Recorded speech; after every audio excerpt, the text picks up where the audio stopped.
agora, porque o Sanaflix veio para mudar o jeito como você estuda medicina e mudar para melhor.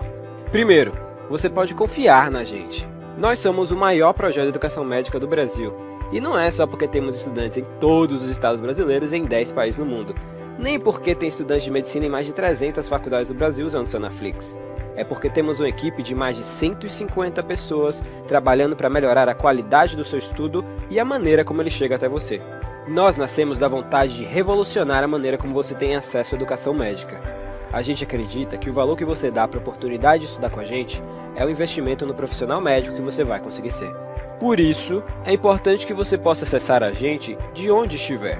Por exemplo, se você precisa usar o Sanaflix além do desktop, desenvolvemos o nosso aplicativo. Assim você pode otimizar seu tempo aproveitando o nosso material de qualquer lugar e com o mesmo conteúdo. Afinal, quem estuda com a gente sabe bem o que a gente tem de bom.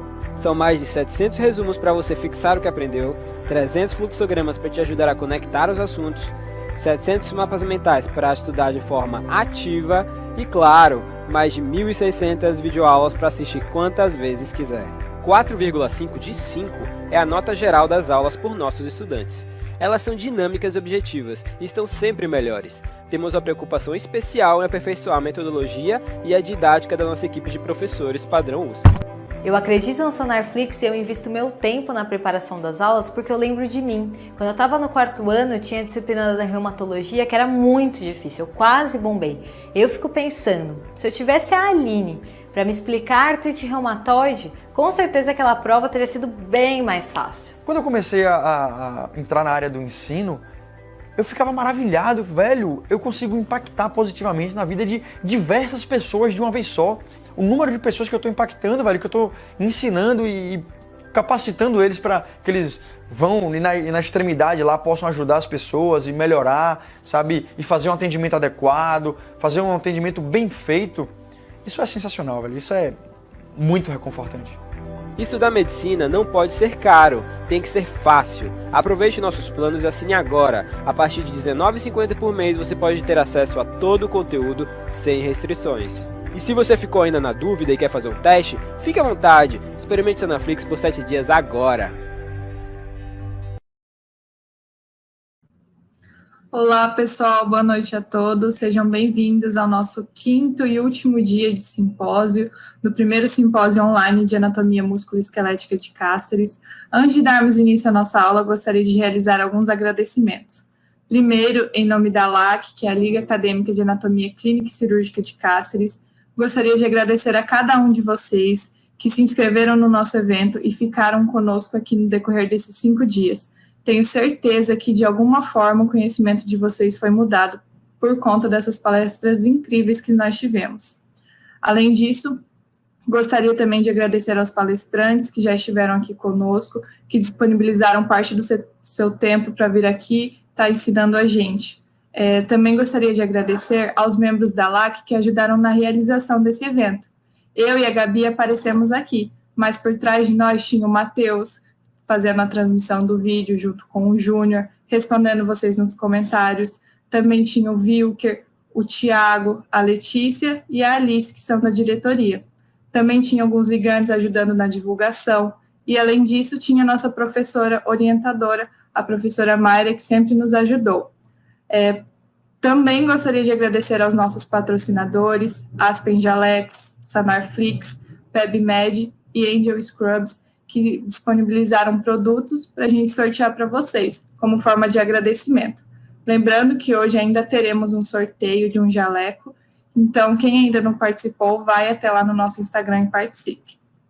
Bom, antes de darmos início à nossa aula, gostaria novamente de ressaltar que hoje vamos enviar o formulário de presença para vocês, por e-mail, para todos os inscritos. Então, quem anotou as palavras-chave, é só preencher esse formulário que a gente vai disponibilizar com pelo menos 4 das 5 palavras-chave que vocês vão receber o certificado de 12 horas. Bom, agora nós podemos dar início à nossa aula do dia, que será sobre anatomia esquelética na radiografia e será ministrada pelo professor especialista Diego Gumieri, que possui graduação em biologia pela Unemate. Além disso, tem pós-graduação em imaginologia com enfoque em tomografia computadorizada e ressonância magnética.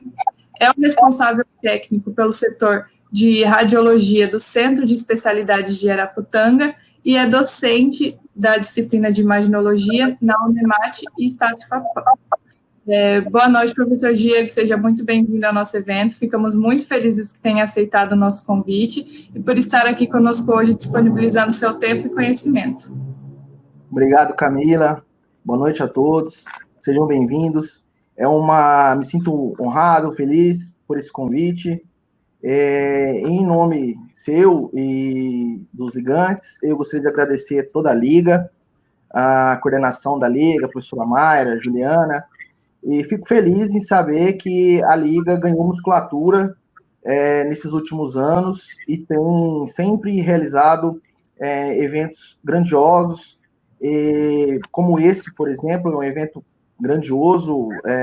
Creio que foi uma semana vitoriosa para todos, e fico feliz em poder compartilhar um pouco do dia a dia da radiologia com vocês. Certo, quando você quiser apresentar a sua tela. Vamos lá.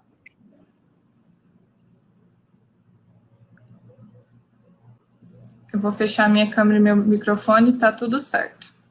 Tudo certo.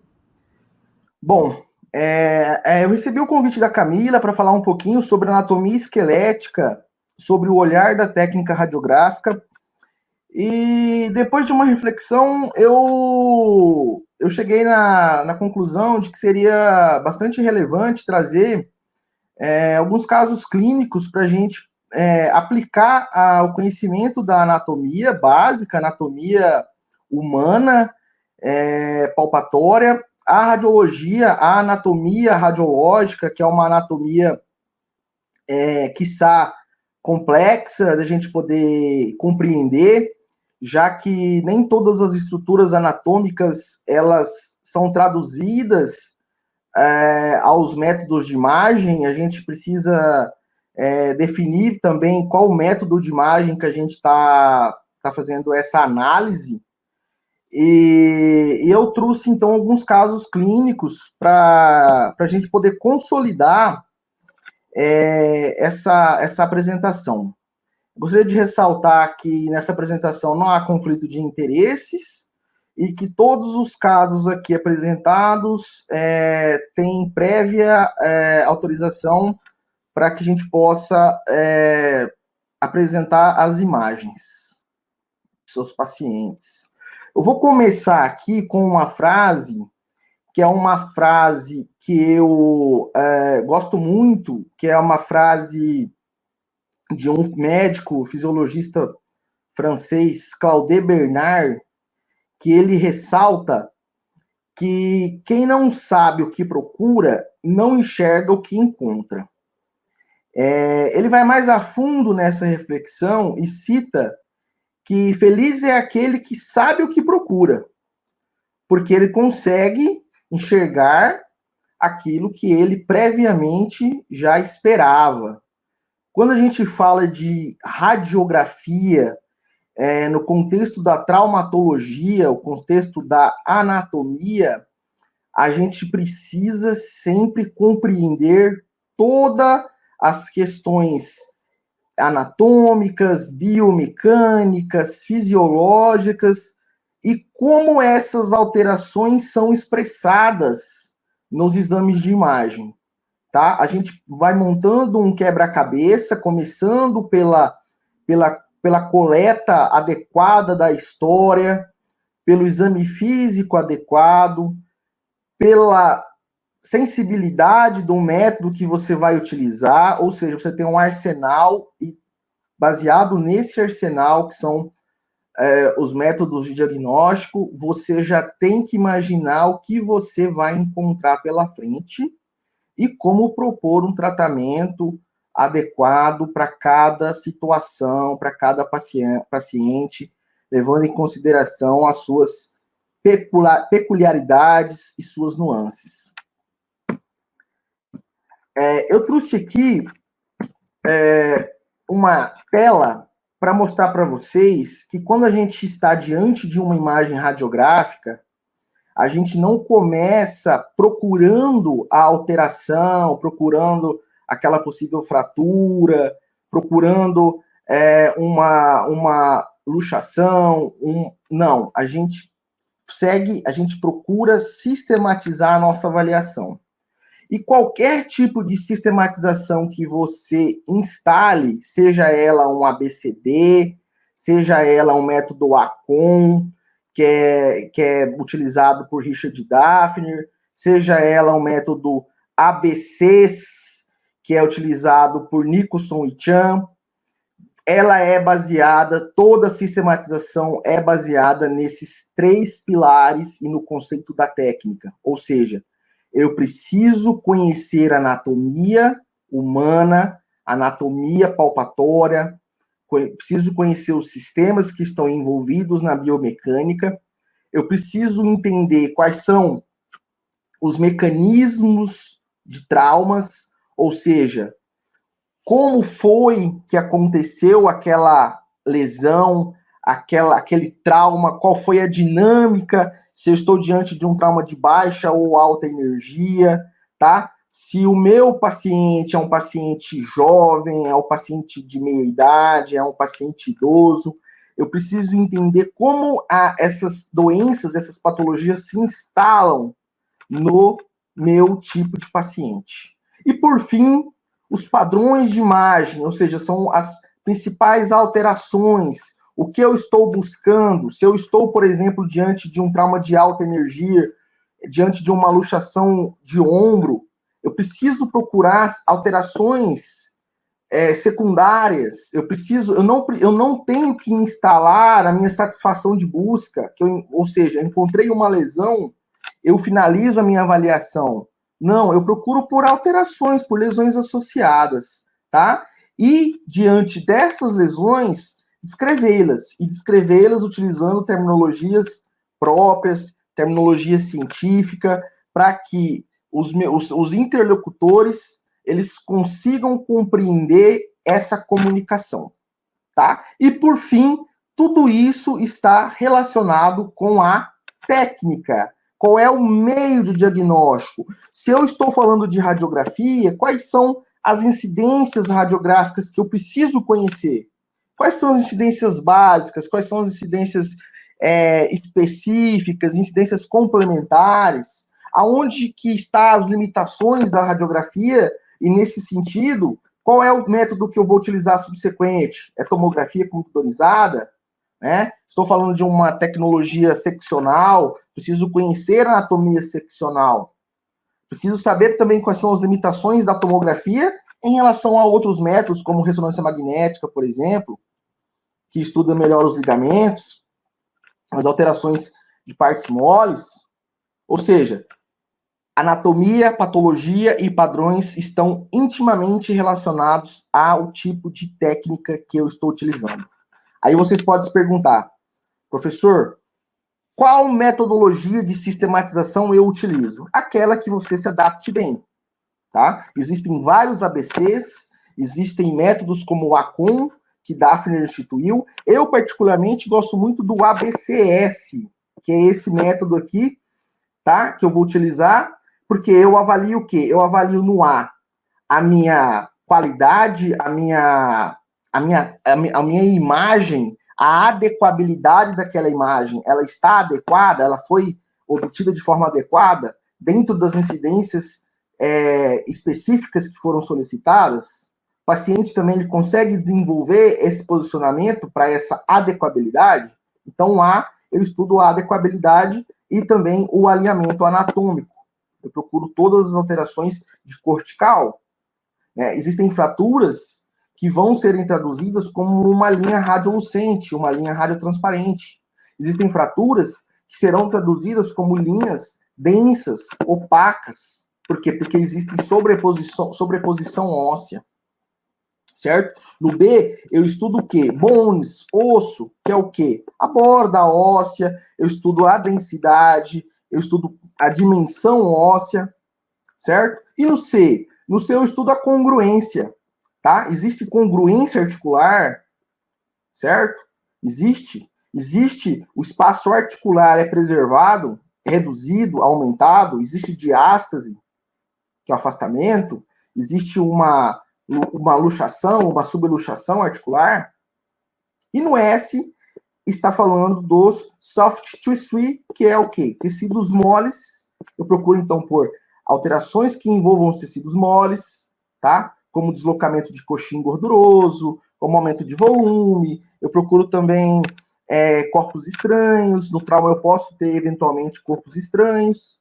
E, finalizando o meu S, a minha avaliação, a satisfação de busca, que é o quê? Se eu analiso sistematicamente um exame, eu não deixo passar nada. Então, eu não vou me satisfazer com a primeira alteração que eu encontrei. Eu vou sempre procurar lesões associadas. Beleza?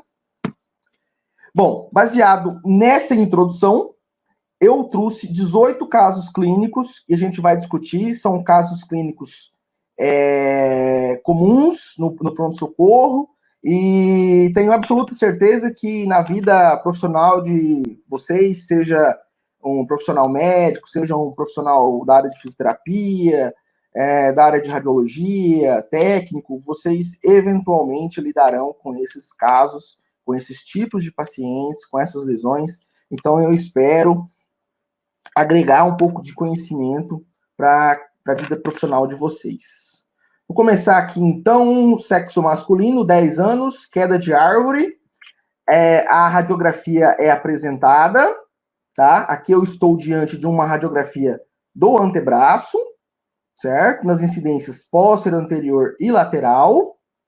E eu sei que é uma criança, por quê? Porque eu tenho regiões metafisárias aqui, né, que não estão fusionadas, tá? Então, são placas de crescimento, tá? Então, essas placas de crescimento aqui, eu não posso confundir isso com fratura, com lesão.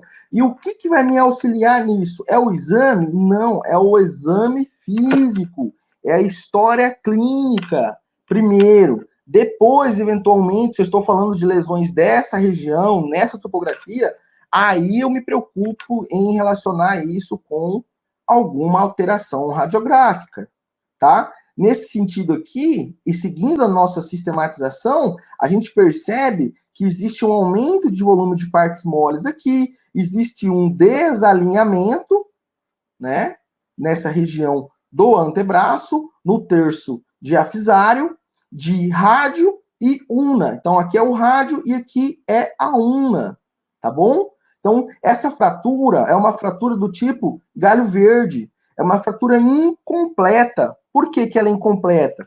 Porque não existe, tá? A cortical, essa lesão, essa solução, ela não passa de uma cortical para outra. Ela pega uma cortical, tá? E ela não chega a se transformar em uma fratura completa.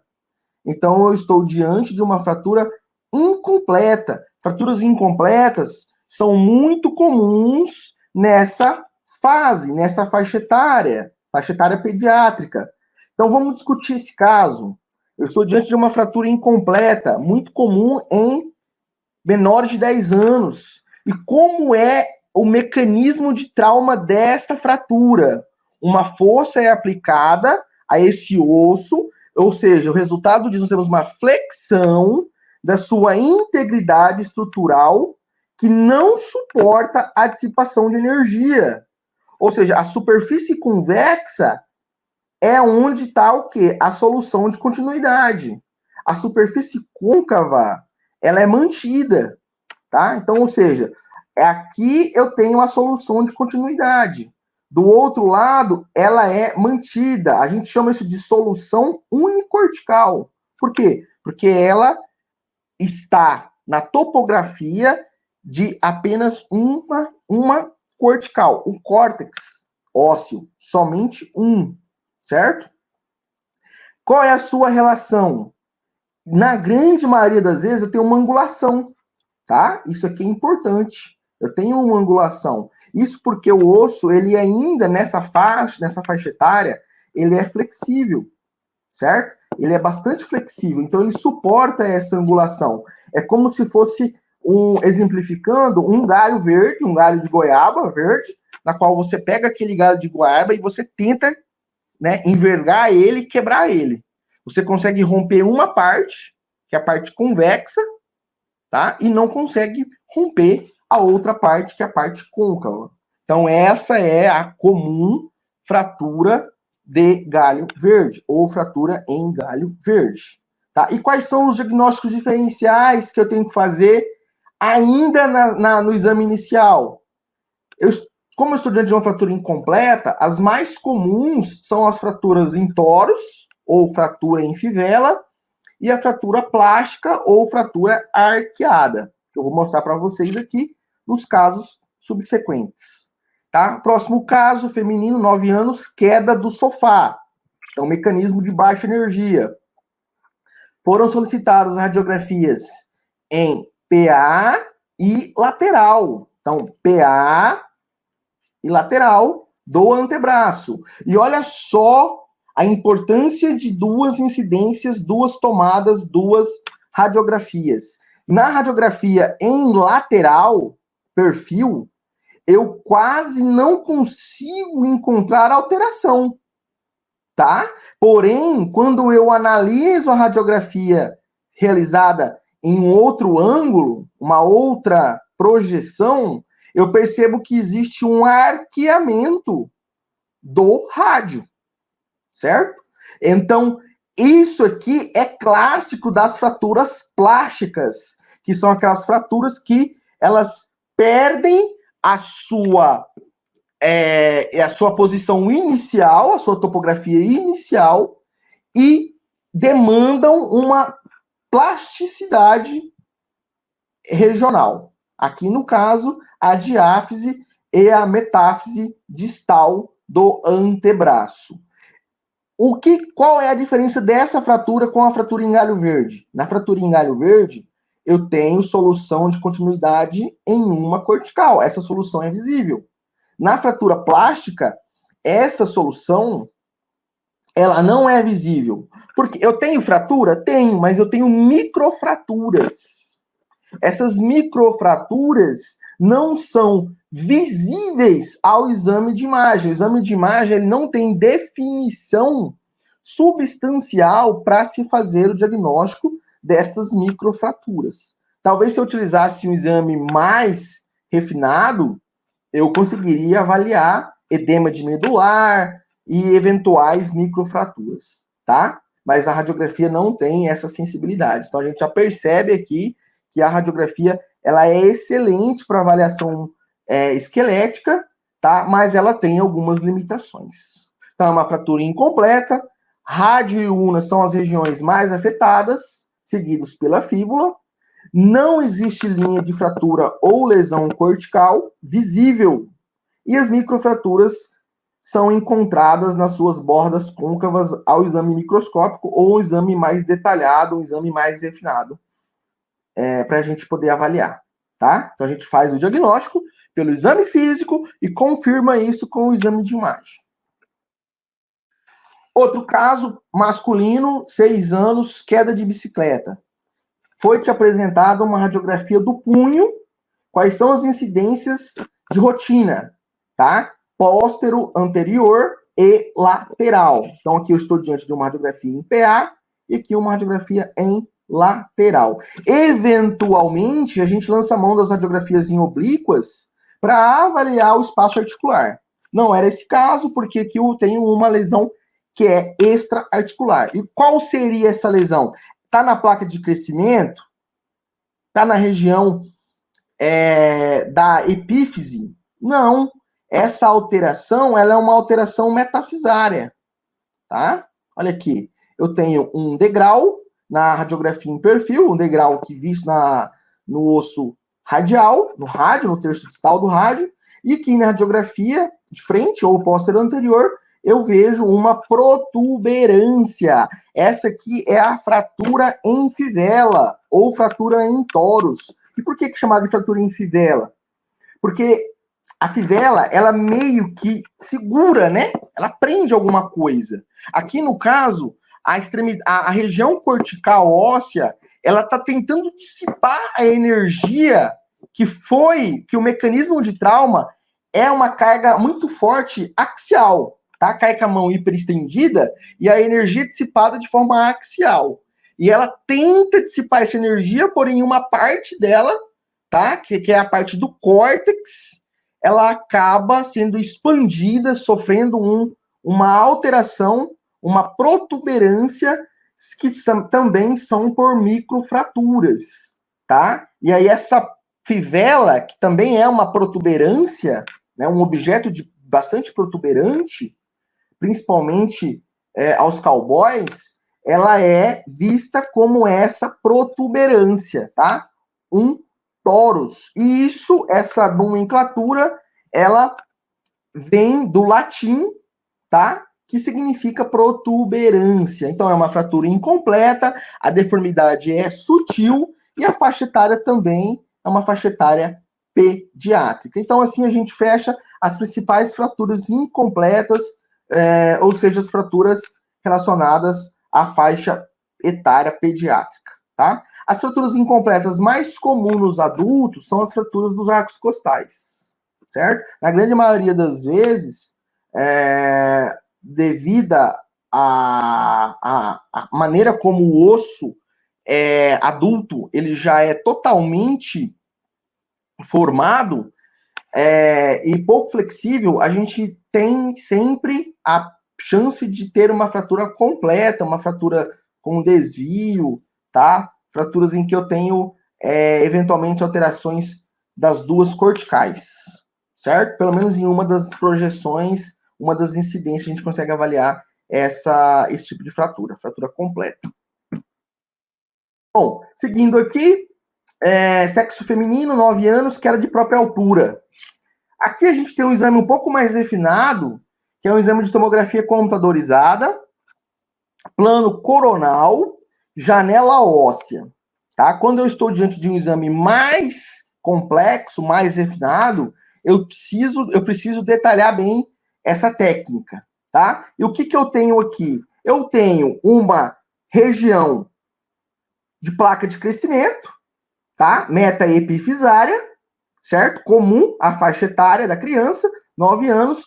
Entretanto, eu tenho um degrau aqui, se estende para cá, e uma solução de continuidade que acaba se estabelecendo aqui para a região de placa de crescimento. E aí, com mais cuidado, eu percebo que essa fratura ela acaba correndo pela placa de crescimento e vai aqui para a região do maléolo tibial, certo? Que fratura que é essa?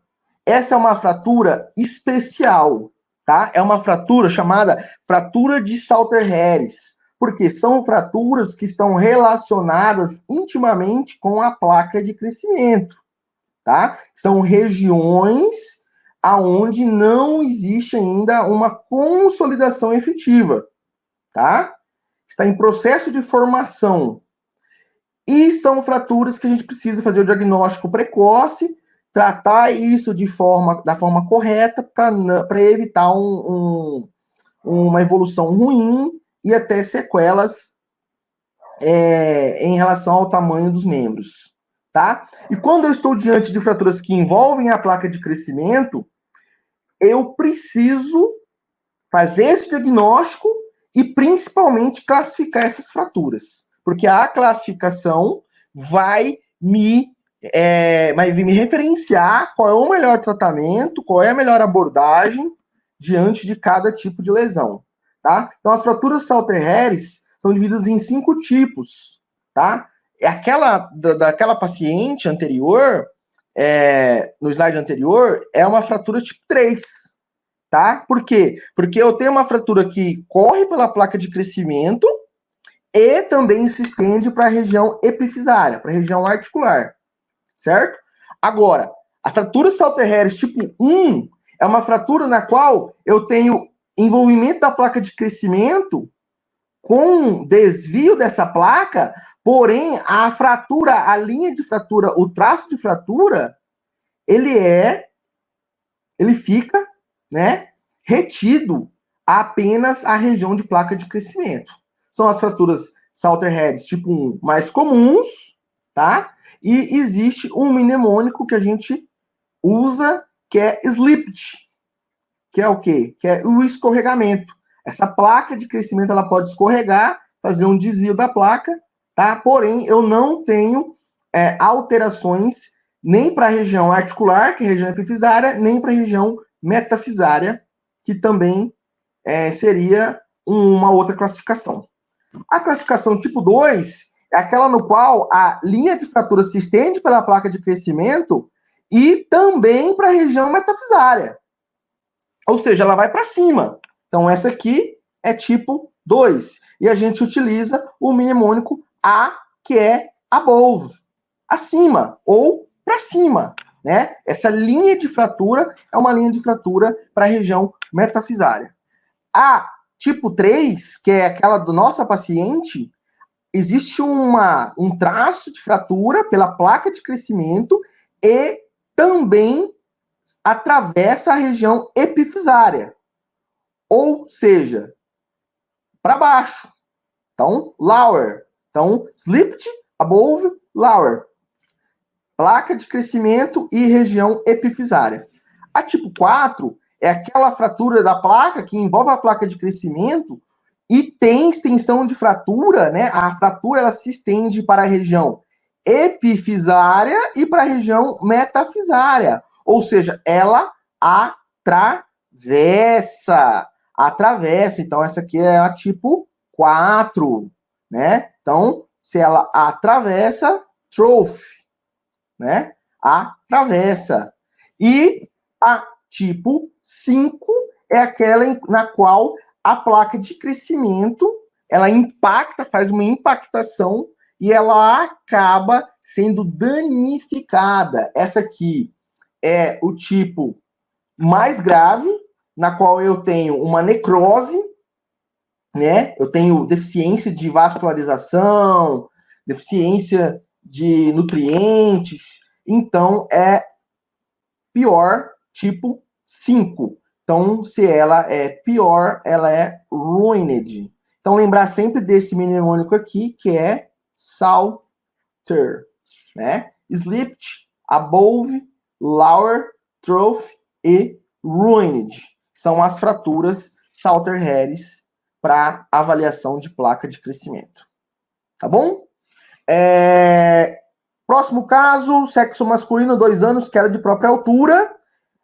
Apresentado a você, muito comum, principalmente nas férias, período de quarentena, as crianças estão em casa, as crianças sobem em árvores, tá? Ou caem brincando, caem de sofá, certo? E aí chega para você no pronto-socorro, você solicita a radiografia do cotovelo nas incidências antero-posterior e lateral, né, do cotovelo. E aí você está diante dessa radiografia. Vou avaliar, fazer toda a minha sistematização, vou avaliar a adequabilidade, o exame foi bem feito, vou avaliar um alinhamento anatômico. Mas como é que eu vou avaliar o alinhamento anatômico se eu não sei referenciar o meu alinhamento?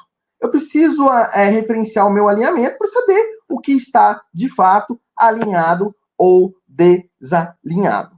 Tá? Existem algumas técnicas para avaliação do cotovelo, existem algumas referências para avaliar uma radiografia do cotovelo, tá? E eu vou mostrar para vocês o passo a passo dessa radiografia, tá? Então aqui eu tenho, primeira coisa que eu tenho que avaliar, foi feito um ângulo de 90 graus no cotovelo? Na hora de fazer o perfil, é o ideal, tá? Por quê? Porque quando eu tenho um ângulo de 90 graus aqui, ó, certo? Perpendicular, eu vou avaliar o quê? Eu vou avaliar o alinhamento. E o alinhamento no cotovelo pediátrico começa pelo sinal do taco de Hock. Depois eu vou avaliar se existe fratura supracondilar ou não. A fratura supracondilar, ela vai mudar esse alinhamento do taco de Hock. E também eu vou avaliar o quê? Eu vou avaliar lá no S dos tecidos moles. Eu vou avaliar o quê? Os coxins gordurosos, anterior e posterior. São alterações indiretas de uma fratura intraarticular. tá? No paciente normal, eu não vejo os coxins gordurosos, ou quando vejo, eu vejo o anterior, mas eu não vejo o posterior. Então, coxim gorduroso, gente, só para nível de curiosidade, eu vejo nesse exame aqui, ó, tá? Deixa eu só mudar aqui a minha cor. Olha aqui, ó. Ó. Isso aqui é o coxim gorduroso deslocado. É uma densidade mais radiotransparente do que de partes moles. Esse aqui é até um sinal, né? Um sinal muito conhecido na radiologia, que é o sinal da vela do barco. Então, quando eu vou aqui exercer minha criatividade, ó, eu parece muito com uma vela de barco, tá?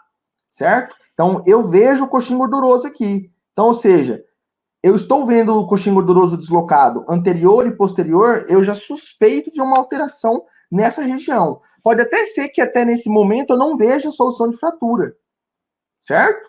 Mas eu já aumento o meu índice de suspeição. Vamos entender, então, de onde que eu estou diante? Eu estou diante de uma fratura supracondylar. Por quê? Porque eu tenho uma alteração sutil nessa região aqui, ó. Tá? Nessa região. Ah, Diego, mas eu não estou convencido de que nessa região existe uma fratura, tá? Eu vou melhorar ela aqui para você, ó. Aqui, nessa região. Ah, Diego, eu ainda não estou convencido de que isto é uma fratura. Então tá. Então vamos lá. Vamos entender, vamos discutir o caso. Então, esse tipo de fratura está muito relacionado à trauma de baixa energia. Qual é o mecanismo de trauma? Queda sobre o cotovelo hiperestendido. Ah, o que eu procuro? Solução de continuidade extraarticular, na região dos côndilos. Ou, quando eu tenho os epicôndilos, né, eu procuro avaliar os epicôndilos. Eventualmente, pode ocorrer deslocamento posterior. Quando eu tenho uma fratura mais grave, uma fratura com deslocamento, ele é visível. Naquele caso ali, não existe um deslocamento visível. Eu preciso entender, antes de analisar essa radiografia, o quê? Que existem centros de ossificação do cotovelo, que existem faixas etárias para que eles apareçam, e também que eles, eventualmente, se consolidem, se fusionem, tá? Existe também a configuração em taco de rock que eu preciso identificar. Isso é uma alteração de alinhamento. E existem marcos anatômicos do cotovelo. E, por fim, eu vou procurar o quê? Avaliar o sinal do coxim gorduroso positivo. Tá? Então, vamos lá. Vamos entender aqui o que eu tenho que procurar. Centros de ossificação. Qual é o primeiro centro de ossificação que eu encontro no cotovelo pediátrico? É o capítulo. O capítulo é o primeiro centro de ossificação do cotovelo pediátrico e ele surge aproximadamente no primeiro ano de vida, tá? Seguido pelo segundo centro de ossificação, que é a cabeça do rádio, que surge no terceiro ano de vida. Posteriormente, no quinto ano de vida, surge o centro de ossificação do epicôndilo interno ou epicôndilo medial. No sétimo ano de vida, surge o centro de ossificação da tróclea. No nono ano de vida, surge o centro de ossificação do olécrano, tá? E o último centro de ossificação surge no 13º ano de vida, que é o epicôndilo externo ou epicôndilo lateral. Diego, eu preciso encontrar todos esses centros de ossificação? Eu preciso identificar eles? Eu preciso identificar a ordem com a qual eles aparecem, tá? Por quê? Porque eventualmente, eles podem, no trauma, se deslocar, mudar a sua topografia inicial e ser uma alteração. Certo? Aqui eu juntei a imagem para mostrar para vocês como é que eu vou projetar esse centro de ossificação no cotovelo pediátrico.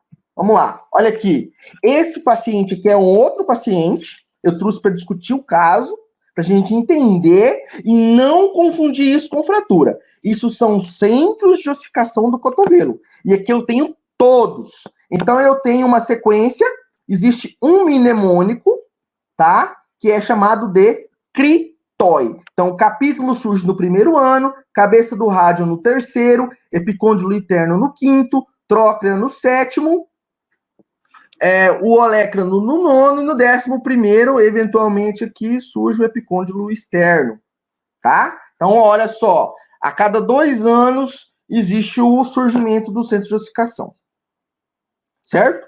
Olha aqui, aonde está o capítulo? Capítulo, ele está aqui paralelo à cabeça radial, formando a articulação rádio-capitelar. Então, aqui está o capítulo.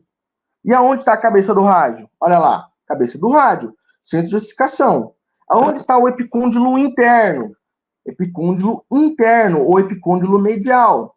Aonde está a tróclea? A tróclea está aqui, certo? Aonde está o olécrano? Olha lá o olécrano. Faz parte da una, está posterior. É melhor visualizado na radiografia lateral. E aonde está o epicôndilo externo ou o epicôndilo lateral? Tá? Tá aqui. Então, eu preciso entender que esse aqui é um paciente que já tem o quê? Mais de 11 anos de idade. Certo? É um paciente que tinha ali seus 12, 13 anos de idade. Então, existe uma sequência lógica, tá? Uma sequência de surgimento do centro de ossificação. Então, eu posso, eventualmente, no trauma, deslocarem? Pode. E não manterem a sua topografia? Pode. Tá? Então, eu preciso reconhecê-los, saber quais são as suas topografias na radiografia de cotovelo. Então, voltando aqui para o meu paciente. Olha lá. Qual é o centro de ossificação que esse paciente tem? Apenas o capítulo. Está aqui, ó. Esse aqui é o capítulo. Ah, Diego, mas eu não estou vendo o capítulo aqui. Sabe por que não? Porque aqui é uma radiografia de cotovelo feita em PA. Se eu voltar lá na radiografia feita em AP, você vai conseguir visualizar. Olha lá, ó. Olha aqui o capítulo, ó. Aqui está o capítulo. Ele ainda não tem o centro de ossificação na cabeça do rádio. Não tem ainda tróclea, não tem ainda olécrano, não tem os epicôndilos. Então, ele só tem um centro de ossificação, que é o capítulo. Certo? Certo? Então, por que foi feita essa radiografia, então, em PA, do meu paciente? Para provar para você aonde estava a fratura. Nem sempre eu vou visualizar a fratura nas incidências de rotina, radiografia antero-posterior ou lateral.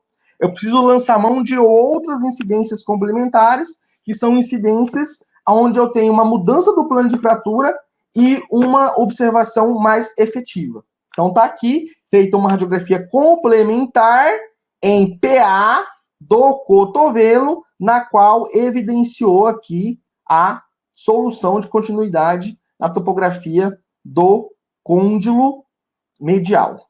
Certo? Olha lá, seguindo a nossa observação, aqui é um paciente que tem o quê?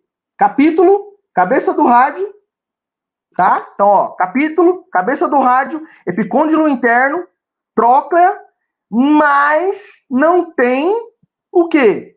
Ele tem o olécrano, olha aqui, o olécrano, mas não tem o quê? O epicôndilo lateral, tá? Não tem. Então, é um paciente que ficou devendo aqui o quê? O último centro de ossificação. Então, ele tem ali por volta dos 10 anos de idade, né? Sendo que o último centro de ossificação surge por volta do 11º ano de vida, certo?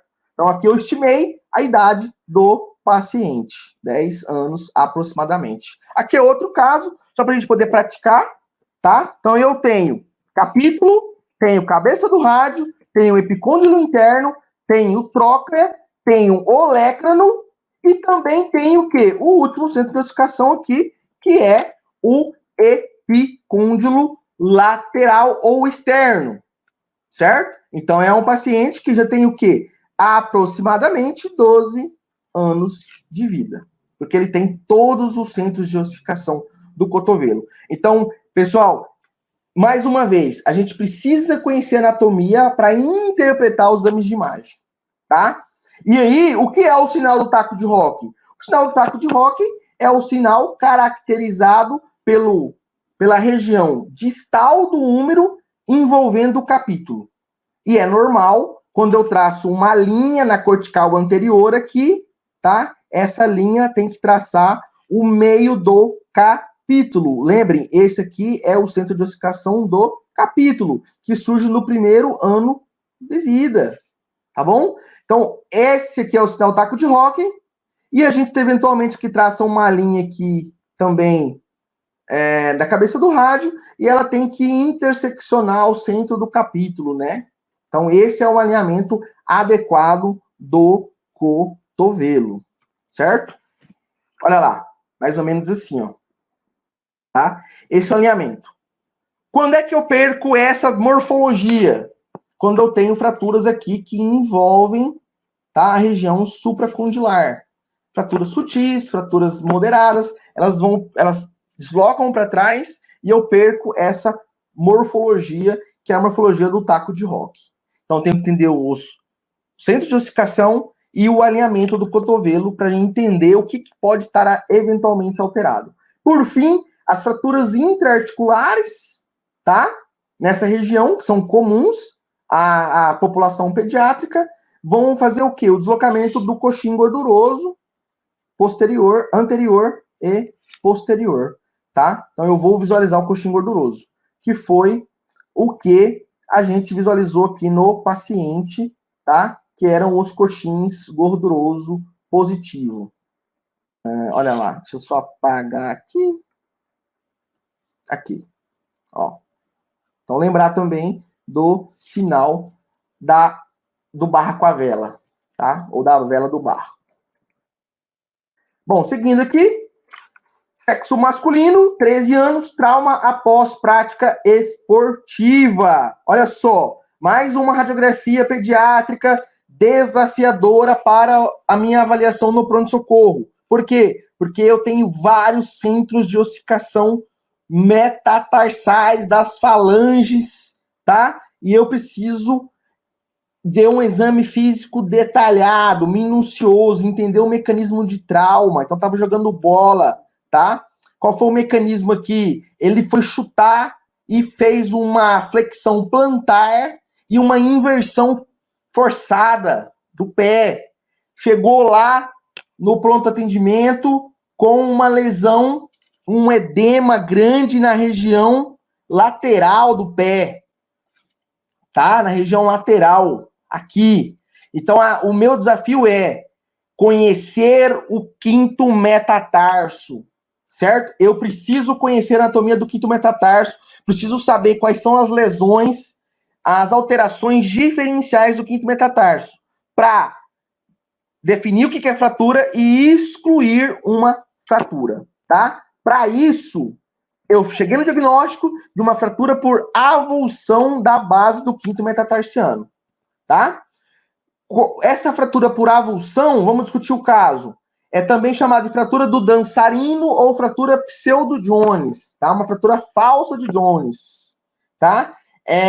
90% das fraturas do quinto metatarso são as fraturas por avulsão, porque o mecanismo de trauma é muito comum, tá? E qual é o mecanismo de trauma? Inversão forçada do pé mais a flexão plantar. Subir uma escada, por exemplo, ou pisar num buraco no campo de futebol. Tudo isso faz com que você faça uma flexão plantar e uma entorse do pé ou do tornozelo, fazendo uma inversão forçada, tá? Quais são os pitfalls aqui? Se eu estou diante das lesões do quinto meta, eu preciso saber quais são elas. Eu preciso conhecer as principais alterações do quinto meta, tá? E um macetezinho que vocês nunca esqueçam às vezes, você não tem a radiografia do pé, mas tem a radiografia do tornozelo, porque quando tem torção, né, tornozelo, é muito comum solicitar uma radiografia do tornozelo. Você também avalia a base do quinto na radiografia em lateral do tornozelo, certo? Olha lá. E por que ocorre a fratura por avulsão? Porque na região da base do quinto meta, eu tenho uma inserção de um ligamento, que é o ligamento do tendão fibular curto. Ele se liga aqui na base do quinto meta. Então, quando eu tenho uma inversão forçada, associada a uma flexão plantar, eu tenho a avulsão da base do quinto pela lesão do tendão fibular curto. Então, esse é o mecanismo de lesão. Eu tenho toda uma estrutura anatômica envolvida nessa região para levar à lesão. Aí eu dei um zoom aqui para mostrar para vocês o quê? Que nesse caso desse paciente, estávamos em dúvida, tá? Se era uma apófise, uma tuberosidade, uma apófise, ou eu estava diante de uma fratura. Então, nesse sentido, a gente pode lançar mão das radiografias comparativas do pé, tá? Para avaliar as duas lesões. Mas eu vou mostrar para vocês aqui que a gente nem precisa disso. A gente precisa saber como essas alterações são traduzidas no exame de imagem, e aí fica fácil, tá? Então, vamos lá. Na faixa pediátrica, então vamos lá. Quando é que surge a tuberosidade? A tuberosidade da base do quinto surge por volta dos 10 anos da menina e dos 12 anos do menino, certo? E isso irá se consolidar, se fusionar, 2 a 4 anos depois, certo? Então, 12 a 14 anos, elas irão estar fundidas, essa região. Mas, quando eu vejo na radiografia, qual é a topografia que ela assume? É uma topografia semi-longitudinal, tá? Ou seja, ela assume essa característica aqui. A fratura por avulsão, ela assume uma característica transversal, certo? Ela não é paralela ao quinto metatarso. Ela é o quê? Perpendicular. Então, ela tem um traço de fratura transversal. Então, isso aqui é uma fratura por avulsão, ou a fratura pseudo-Jones. E por que pseudo-Jones? Porque existe uma fratura em uma topografia um pouco maior, uma topografia cerca de 0,75 centímetros aqui, ó, da base, e é onde ocorre essa lesão aqui. Isso aqui é a fratura de Jones, tá? Ou a fratura do Neymar, ficou muito conhecida como a fratura do Neymar. Então, essa é a topografia da fratura de Jones. E qual que é a diferença da fratura por avulsão e da fratura de Jones? A fratura por avulsão é uma fratura extraarticular, porém próxima à articulação metatarso-társica, ou seja, com o cuboide, certo? Já a fratura de Jones é uma fratura que ocorre na topografia e ela pode se estender para a região intermetatársica, ou seja, ela pega aqui a região do quarto metatarso, certo? Isso vai impactar diretamente no tipo de tratamento. Por quê? Porque essa fratura de Jones aqui, ela é mais grave do que a fratura por avulsão. A irrigação, a vascularização e a estabilidade aqui é pior, tá? Então, para mim ter consolidação, eu preciso do fator de estabilidade mais irrigação e nutrição. Ou seja, cálcio fosfato tem que chegar aqui nessa região para que ocorra a cristalização dos sais de hidroxiapatita e a consolidação. Então, na grande maioria das vezes, a fratura de Jones tem um tratamento cirúrgico, diferente da fratura por avulsão, que tem um tratamento, né, que demanda um tratamento mais conservador. Tá bom? Então, o manejo muda muito. E, por fim, eu posso ter uma fratura da diáfise do quinto meta, que a mais comum aqui é a fratura por estresse, tá? Então, aquela fratura na qual o estresse diário ele é exercido e a pressão rompe a cortical, e eu vou visualizar essa linha de fratura já ali de forma tardia, né? Então, essas são as principais alterações do quinto meta. Então, eu preciso entender se eu estou diante de uma apófise, se eu estou diante de uma fratura por avulsão, se eu estou diante de uma fratura de Jones ou se eu estou diante de uma fratura diafisária. Então, idade, mecanismo de trauma e exame de imagem somados para a gente poder elaborar o raciocínio clínico. Certo? Olha lá. Então, quais são as topografias? Apófise, avulsão nessa região, fratura de Jones, cerca de 75 centímetros, tá? E, para cima disso, fraturas por estresse, fraturas da diáfise, do quinto meta. Aqui, ó, só para mostrar para vocês um caso mais bonito, né? Um caso retirado aí do Radiopédia.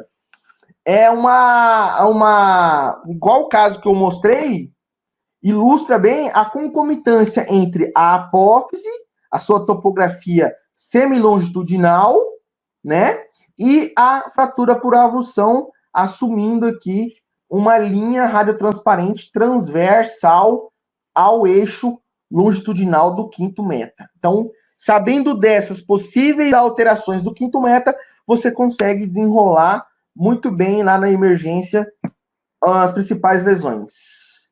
Tá? Dando continuidade ao nosso próximo caso, sexo masculino, 32 anos, trauma de alta energia, moto versus carro. E aqui o paciente lá na admissão sentia uma dor no punho, não conseguia fazer os movimentos de hiperflexão e hiperextensão do punho, e no movimento de desvio ulnar sentia dor no escafoide, tá? Então aqui a gente já aventou a hipótese de uma fratura do escafoide e lançou mão da solicitação das radiografias do punho em PA lateral e PA com desvio ulnar para avaliar o quê? Avaliar o escafoide. Então, aqui eu vou dar um zoom aqui para mostrar para vocês que o paciente tinha uma fratura do osso escafoide, Russe, classificação de Russe, tipo 2, tá bom? Então, para quem não lembra da anatomia do carpo, fileira proximal, escafoide semilunar piramidal psiforme, trapézio, trapezoide, captato, amato, e aqui o âmulo do amato, tá? Olha lá, marquei aqui o escafoide e a solução de continuidade aqui mostrando uma fratura transversa, né, na região média do escafoide. O que a gente precisa entender em relação ao escafoide? Das fraturas que envolvem os ossos do carpo, 70% a 80% delas são do escafoide. Então, ou seja, eu tenho um índice de epidemiologia muito alto. Alta prevalência entre adultos jovens. E o mecanismo de trauma é o quê? A hiperextensão da mão. Tá? É uma fratura transversal, é a mais comum. A gente utiliza o exame de imagem para classificar. E existem rotinas dedicadas para avaliação do escafoide. Principalmente porque eu posso ter fraturas ocultas, fraturas que não são visíveis ao exame radiográfico, porém, no exame físico e a história clínica, eu consigo já aumentar o meu índice de suspeição. Então, indicar aí as radiografias em PA oblíqua, PA com desvio ulnar e perfil. Em alguns casos, até o PA ampliado, a gente lança a mão para poder analisar o escafoide, tá? Olha lá, então a anatomia do punho, do carpo, escafoide, semilunar, piramidal, pisiforme. Fileira proximal do carpo, fileira distal do carpo, trapézio, trapezoide, captato, amato e o âmbulo do amato. Então percebe como os ossos eles são bastante justapostos, então a gente precisa lançar mão de incidências. Existem várias incidências para avaliação do carpo, dependendo da estrutura do osso que eu estou analisando. Então, eu preciso conhecer qual é o mecanismo de trauma e, eventualmente, as incidências que serão solicitadas. Tá? Aqui, mostrando para vocês como é feita a radiografia em PA com desvio ulnar. E quando é que eu sei que eu estou diante de uma radiografia em PA com desvio ulnar?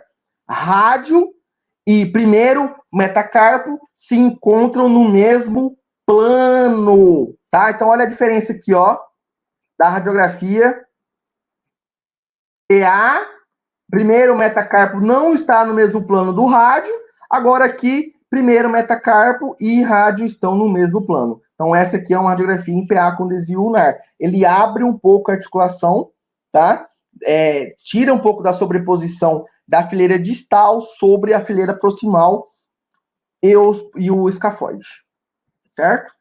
Então, vamos lá. O que eu preciso entender disso, gente? Preciso entender que existem classificações sobre a orientação do traço de fratura. Então, aqui eu tenho uma fratura oblíqua horizontal. Aqui eu tenho uma fratura transversa. E aqui uma fratura oblíqua longitudinal. Certo? Uma outra classificação que a gente utiliza mais na prática é a classificação em relação à topografia do traço de fratura. Então, esse traço de fratura ele pode envolver o terço proximal, o terço médio ou, eventualmente, o terço distal. O que é mais comum? Mais comum a gente encontrar as fraturas que envolvem o terço médio, tem um prognóstico um pouco melhor, e as fraturas que envolvem o polo proximal têm um prognóstico um pouco pior.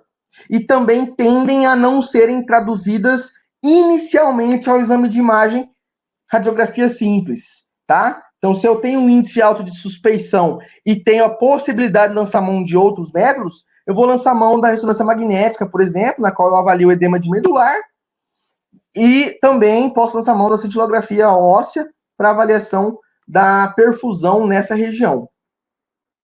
Então, mais comum é o terço médio. E por quê? Por que o polo proximal é um problema?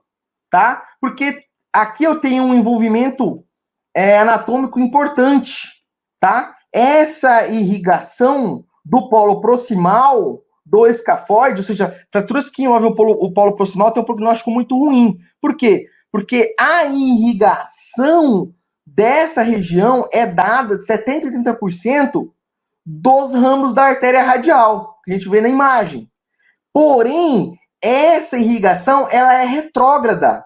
Ela não é de proximal para distal, ela é de distal para proximal. Então, ela é mais lenta, certo? Ela é mais lenta e também, eventualmente, quando eu tenho um trauma nessa região, eu posso ter o quê? Eu posso ter uma lesão nesses ramos aqui, fazendo com que eu não tenha um suprimento, uma vascularização, uma nutrição adequada para essa região. Ou seja, fraturas do polo proximal têm um prognóstico ruim devido à sua péssima vascularização. Quais são as complicações? Osteonecrose ou a não consolidação. Né? A gente precisa entender também que a consolidação do escafoide ela é um pouco mais lenta, então cerca de 10 a 12 semanas para se consolidar, tá? Eu não tenho presença de calo, não tem informação de calo ósseo nessa região, tá bom? Seguindo aqui, sexo masculino, queda de motocicleta, 16 anos, paciente chegou na emergência, colar cervical não ficava em uma posição ortostática. Foi realizada a radiografia de joelho, né? Tinha também uma queixa ali no joelho, né? Uma intensidade de dor 9 de 10, não conseguia articular o joelho, flexionar, e foi feita uma radiografia com raios horizontais, que é aquela que você coloca o receptor de imagem e o feixe horizontal, né? Igual a gente vê na imagem aqui. O que eu preciso entender aqui? No joelho, tá? Aqui é o fêmur, aqui eu estou falando de tíbia, aqui fíbula e aqui patela, tá? Eu tenho aqui uma placa de crescimento da região dos côndilos femorais e aqui a região do platô tibial, né? Platô tibial e aqui uma placa de crescimento da fíbula. Eu tenho aqui de partes moles, a avaliação de partes moles, o tendão do quadríceps que passa aqui, né? Nessa região aqui, e aqui o tendão patelar mais inferior. E aqui a bursa, né? Gordura, a partes moles, a região da bursa infrapatelar. Qual é o primeiro sinal que eu estou vendo aqui? É um sinal de partes moles. Eu percebo um nível, tá? Um nível aqui, líquido, e uma região mais radiotransparente aqui, ó.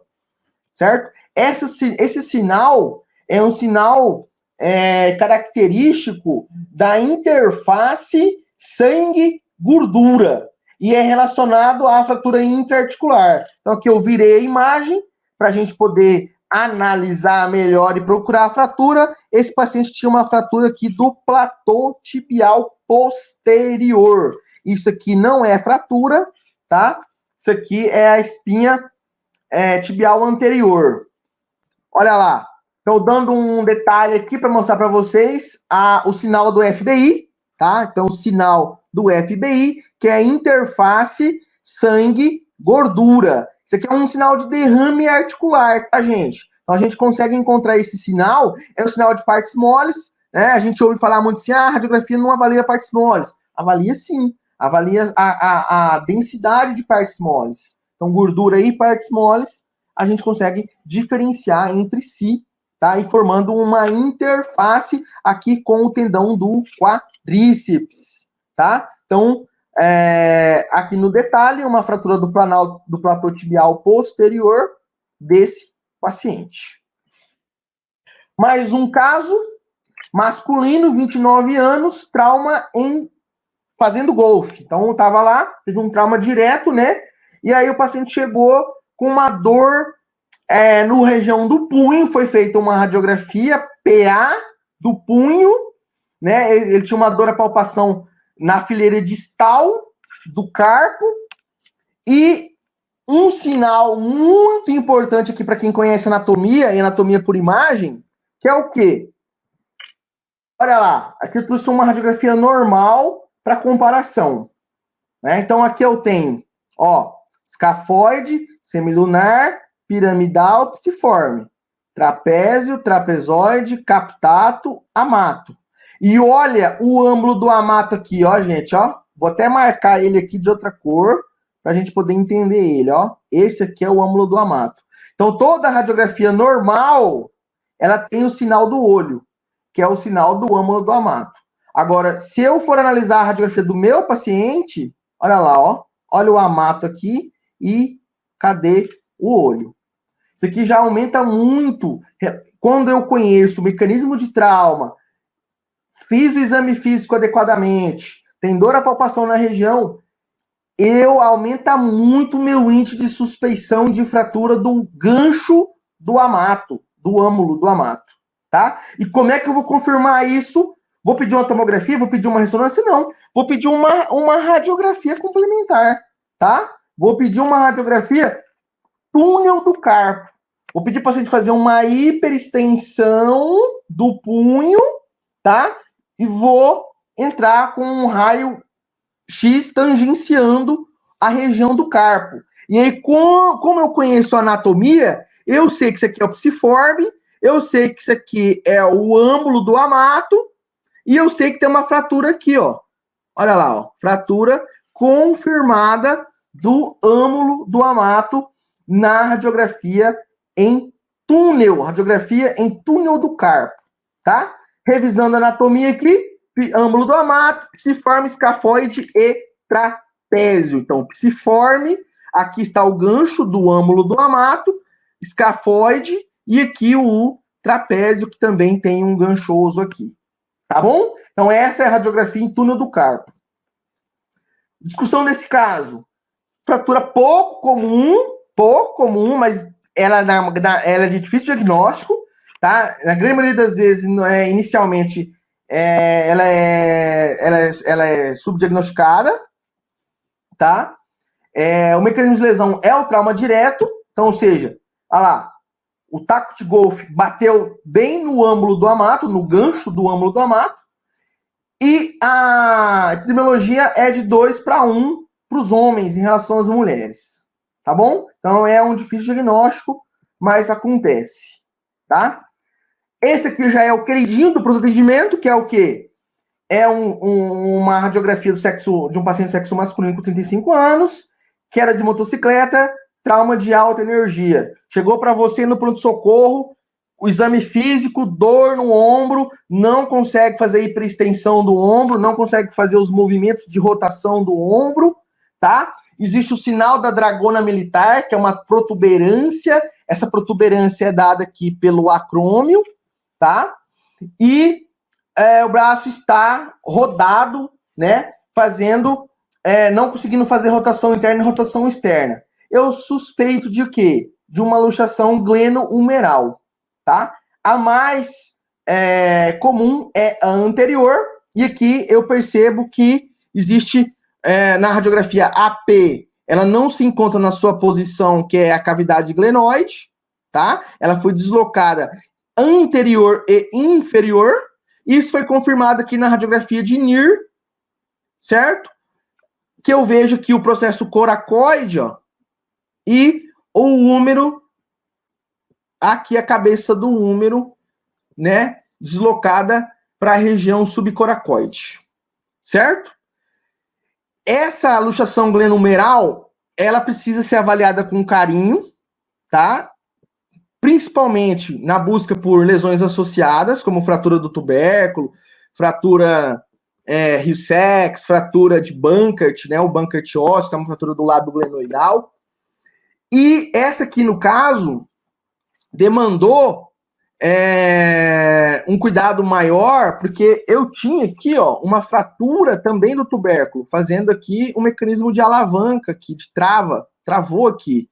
Isso aqui dificulta muito a redução, né, da luxação glenumeral, tá? Então vamos entender a anatomia dessa região, para a gente entender as estruturas anatômicas e como elas são biomecanicamente postas. Então, é uma fratura mais comum, né? Uma lesão mais comum, em torno de 90% das luxações glenumerais é anterior. A apresentação, ela é bimodal, adultos jovens, trauma de alta energia, pensar em lesões associadas, e idosos de baixa energia, geralmente evento isolado, tá? A sua localização subcoracoide é mais comum e, em caso que tenham lesões associadas, eventualmente eu vou lançar mão de tomografia computadorizada para avaliar essas lesões associadas e elaborar um planejamento cirúrgico, né, para esse paciente. Então vamos entender o que é a importância do NIR, tá? A radiografia de NIR. A radiografia de NIR ou Y escapular é essa aqui, ó. Essa aqui é normal e mostra justamente o quê? Eu tenho aqui clavícula, eu tenho acrômio, formando aqui a articulação acrômio-clavicular, tá? Eu tenho ainda aqui no NIR o ângulo superior da escápula, aqui a espinha da escápula. Aqui eu tenho o processo coracoide, que é anteriorizado, e aqui eu tenho a escápula, o corpo da escápula, e aqui a cavidade glenoide. A cabeça do úmero repousa sobre a cavidade glenoide. Olha lá que legal, tá? Então isso aqui é o normal. O normal é isso aqui, é no NIR eu encontrar a sobreposição da cavidade glenoide dada pela cabeça humeral. Quando eu tenho um deslocamento, seja ele anterior ou posterior, ela vai mudar a sua topografia. Então se ela for anterior, ela vai vir para cá, para a região subcoracoide. Se ela for posterior, ela vai vir para cá, para a região subespinhal ou subacromial. Lembrando aqui que eu tenho aqui a espinha da escápula, a fossa supraespinhal, a fossa infraespinhal e a fossa subescapular aqui, a formação, né, a constituição dos músculos do manguito rotador. Músculos e ligamentos que formam o manguito rotador.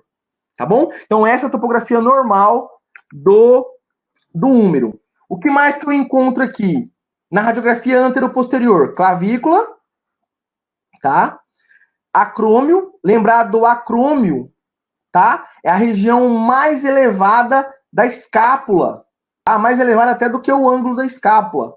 Então, vem lá do grego acrópole, que é um lugar mais elevado. Então, o acrômio é dado pela etimologia da palavra acrópole, certo? Aí eu tenho aqui a espinha da escápula, o ângulo superior da escápula, né? Eu tenho o processo coracoide aqui, eu tenho cavidade glenoide e as margens ou bordas lateral ou axilar aqui e a borda medial ou margem vertebral da escápula aqui, tá bom? E os ângulos superior e ângulo inferior aqui que não foi mostrado na radiografia. Em relação à cabeça do úmero, eu tenho trocânter maior, trocânter menor, colo anatômico, colo cirúrgico e aqui a diáfise. E olha só, aqui eu já quero que vocês marquem, né,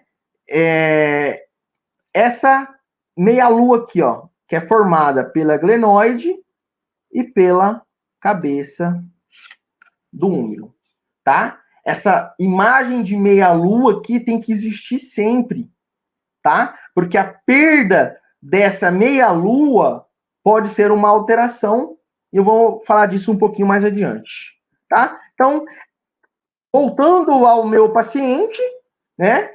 Eu tive um deslocamento, aqui está a escápula, que é uma tomografia axial, tá? Aqui é uma tomografia coronal, reconstruída, né, nos planos axial e coronal. Aqui está a cavidade glenoide, ó. Aqui está o deslocamento anterior, tá? Da cabeça humeral, e aqui a fratura do tubérculo maior, aqui um arrancamento, uma avulsão do tubérculo maior do úmero, confirmado aqui na reconstrução coronal e mostrando aqui o manejo difícil, tá? As técnicas de redução mais comuns, certo? Bom, vamos lá. Mais um casozinho, sexo feminino, 40 anos, queda de motocicleta. Paciente que foi atendido fez um primeiro atendimento, foi colocada uma tala de imobilização. Eu percebo aqui a radiografia em AP e lateral, né? AP e lateral do cotovelo, com a tala. Então, a tala está aqui. A tala, ela eventualmente atrapalha um pouco a realização do exame, mas para esse paciente não atrapalhou. Evidenciou aqui uma fratura da cabeça do rádio. Fratura da cabeça do rádio é muito comum no adulto. Diferente da criança, que a fratura mais comum são as fraturas supracondilares, as fraturas em adulto, as mais comuns, são as fraturas da cabeça do rádio. E aí eu preciso classificar essas fraturas de acordo com a classificação de Mason, que é a classificação mais utilizada, tá? É comum em adultos, 85% na faixa etária entre 20 e 60 anos, frequentemente mais comum entre as mulheres, 2:1. O mecanismo de trauma é um trauma indireto por flexão mínima ou moderada do cotovelo. Lembrar que o paciente tem uma algia muito grande, então ele não consegue fazer hiperextensão do cotovelo para fazer o exame AP, né? Então aqui foi visualizado a fratura na incidência AP, mas nem sempre ele consegue fazer uma hiperextensão. E aí eu preciso lembrar o quê? Das radiografias dedicadas para a avaliação da cabeça do rádio, que é o oblíqua externa, em AP, um AP oblíquo externo, ou uma radiografia pelo método de Coyle, tá? E classificar utilizando Mason. Então, olha lá, esse aqui é o método de Coyle, é feita com o paciente sentado, o cotovelo em 90 graus, então não precisa fazer aquela hiperextensão do cotovelo.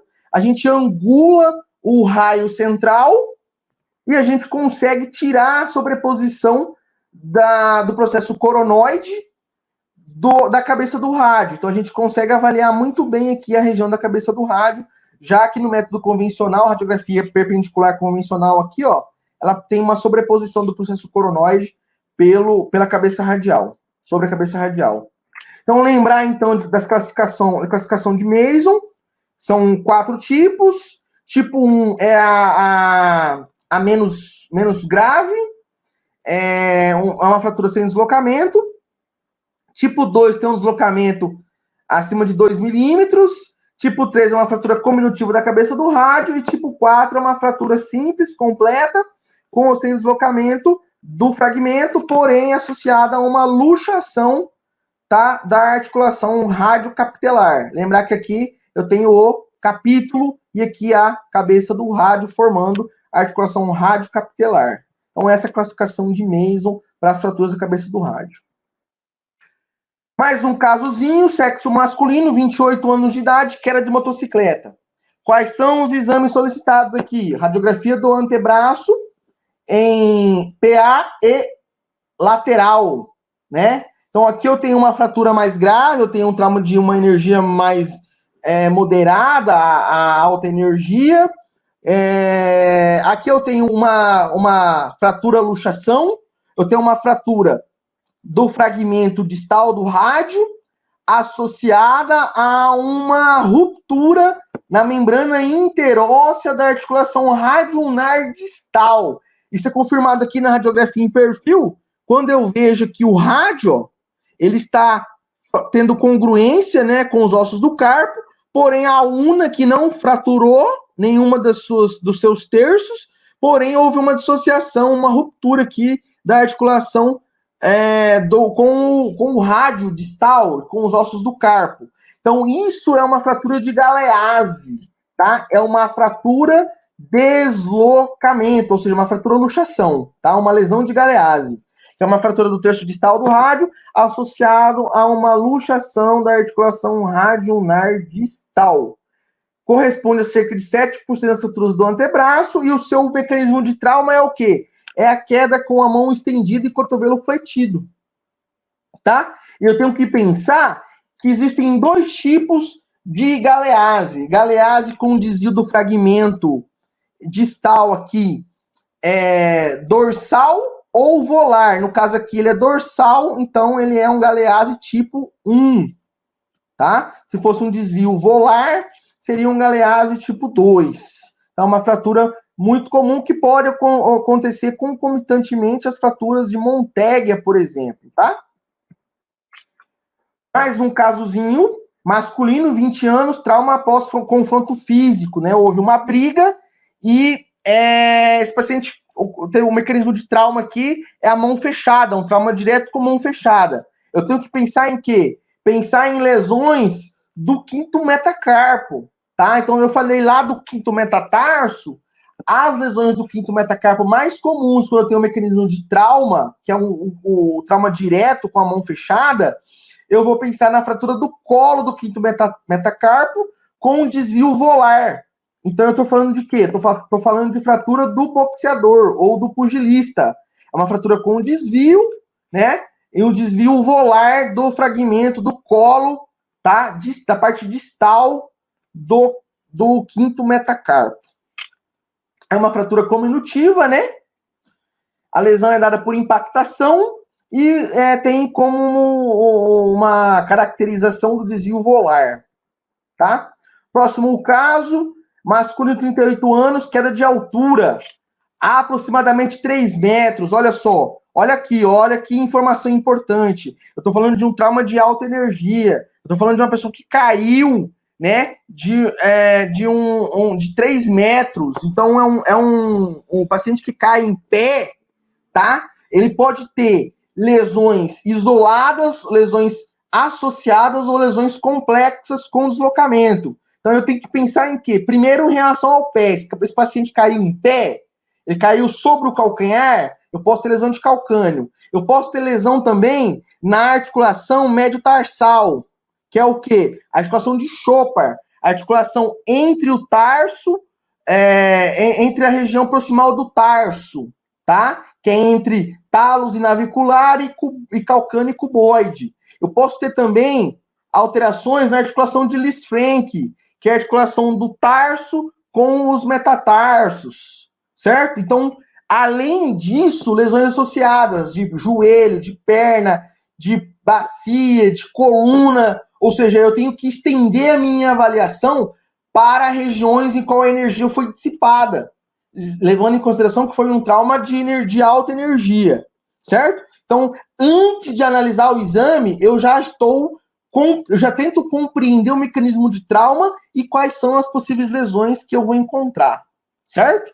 Então, vou orientar o meu exame físico para orientar a minha avaliação radiográfica. No caso aqui, esse paciente tinha uma dor muito grande no pé, então foi solicitada a princípio uma radiografia do pé nas residências antero-posterior e oblíqua, né? Uma oblíqua aqui medial 30 graus, tá? A gente avalia aqui a articulação de Chopard, está íntegra, a articulação de Lisfranc está íntegra, tá?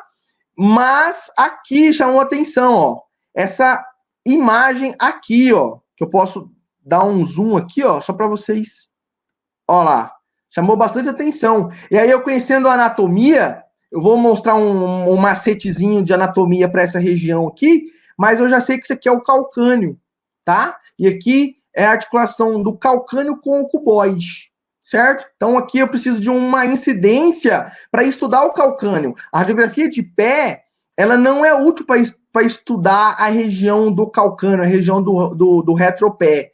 Ela é muito útil para estudar o médio pé e o antepé, não o retropé. Então aí foi solicitado, né, como complementar, uma radiografia do calcânio nas incidências perfil e axial, certo? E aí na radiografia em perfil, a gente percebe aqui um colapso do corpo do calcânio, uma linha uma solução de continuidade associada a uma esclerose óssea aqui, porque existe a soma das densidades desse colapso.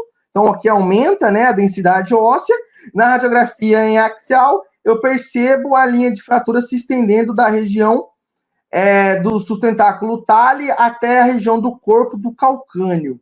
Existem algumas mensurações aqui para a gente avaliar, tá? As mais comuns é o ângulo de Boller e o ângulo crítico de Giussani. Eu vou mostrar para vocês aqui o ângulo de Boller, que na prática é mais utilizado para a gente chegar no prognóstico, né, de gravidade. Então, lembrar o quê? Que o calcânio é o osso do tarso mais acometido por fraturas, cerca de 60%. O ângulo de Boller é abaixo de 20 graus, é indicativo de fratura. Porém, eu posso ter fratura sem a alteração do ângulo de Boller. Ou seja, o colapso foi menor e não teve alteração no ângulo de Boller. Então, como é que eu mensuro o ângulo de Boller? O ângulo de Boller, isso aqui é uma normal para comparação, para mostrar para vocês que a gente traça uma linha aqui, ó. Tá? A gente traça duas linhas. Uma linha aqui da margem póstero superior do tubérculo, passando pela faceta posterior da articulação subtalar, e depois a gente traça uma linha da faceta posterior da articulação subtalar à margem superior do processo anterior do calcânio. E esse ângulo aqui ele tem que estar entre 20 e 40 graus, tá? 20 a 40 graus. Então, quando eu tenho um ângulo abaixo de 40, eu já estou diante de uma fratura. Posso até não encontrar a fratura, não ver a fratura, mas eu sei que existe a fratura. Então, aqui, ó, foi traçado aqui, ó, a linha, vou repetir, a linha na margem póstero superior do tubérculo, tá? A região da faceta posterior da articulação subtalar e depois uma linha da faceta posterior da articulação subtalar à margem superior do processo anterior do calcânio. E aí deu o quê? 6 graus. Então, o ângulo de Boller, né, acometido aqui por uma fratura, um colapso do calcânio. Estamos finalizando, uma mulher de 62 anos, que era do banheiro, tá? 62 anos, idosa, paciente osteoporótica, caiu no banheiro. Eu tenho que pensar em quê? Lesões de baixa energia ao idoso, lesões que envolvam o colo femoral, né? O terço proximal do fêmur. Então, lembrar aqui que a radiografia da bacia ela tem que ser realizada com rotação interna dos pés. E quando eu sei que é rotação interna dos pés, os trocânteres menores, eles não são visualizados, ou quando são visualizados, tem uma projeção mínima deles, tá? E a gente consegue, com essa rotação medial dos pés, chegar ao quê? Olha lá, vou mostrar aqui para vocês. Quando não está rodado medial, o trocânter menor é visualizado e o colo do fêmur, toda a cabeça femoral, o colo e o trocânter, ele não está no mesmo plano do receptor de imagem, que está passando aqui atrás, ó. Aqui está o receptor de imagem. Aqui está o raio central, ó. O raio central vem daqui para cá. Então, quando eu faço uma rotação interna, olha lá, você acaba posicionando a cabeça do fêmur, o colo e o trocânter no mesmo plano do receptor de imagem. E aí a gente consegue fazer uma análise de toda a extensão do colo femoral, tá? Então, voltando àquele paciente, eu tinha lá uma fratura do colo do fêmur, né? Então, essa fratura não se estendeu para a região do trocânter maior e trocânter menor, não passou pela linha transtrocantérica. Então, uma fratura do colo, preciso classificar isso aqui, né, como uma fratura basocervical, tá? Existem fraturas basocervical, fratura mesocervical, fratura subcapital e fratura capital. Então, fraturas intracapsulares que envolvem o colo do fêmur. Nesse caso aqui, eu estava diante de uma fratura basocervical, tá bom? Lembrar o quê? O que eu tenho que analisar, né? Eu tenho que analisar a ruptura na linha de Shenton, certo? A proeminência do trocânter menor quando feita em rotação interna dos pés. E uma esclerose óssea é encontrada por quê? Porque existe soma das densidades. Então, olha aqui, ó. Somou as densidades, tá? Isso porque eu falo que essa região aqui é uma região na qual eu tenho um trabeculado ósseo, tá? Vou voltar aqui. Eu tenho um trabeculado ósseo, que são chamadas trabéculas compressivas, tá? E essas trabéculas compressivas perdem a sua morfologia, tá? E aí, essa esclerose óssea aqui, por exemplo, ela acaba fazendo uma ruptura no trabeculado ósseo. Então, isso é muito comum para a gente avaliar também osteoporose. Então, aqui está mostrando a fratura base cervical do colo do fêmur, né? E o trocânter menor acabou sendo visualizado aqui porque eu não tenho mais o quê? Não tenho mais rigidez óssea aqui, não tem comunicação, tá? Uma fratura que tem um grau elevado, né?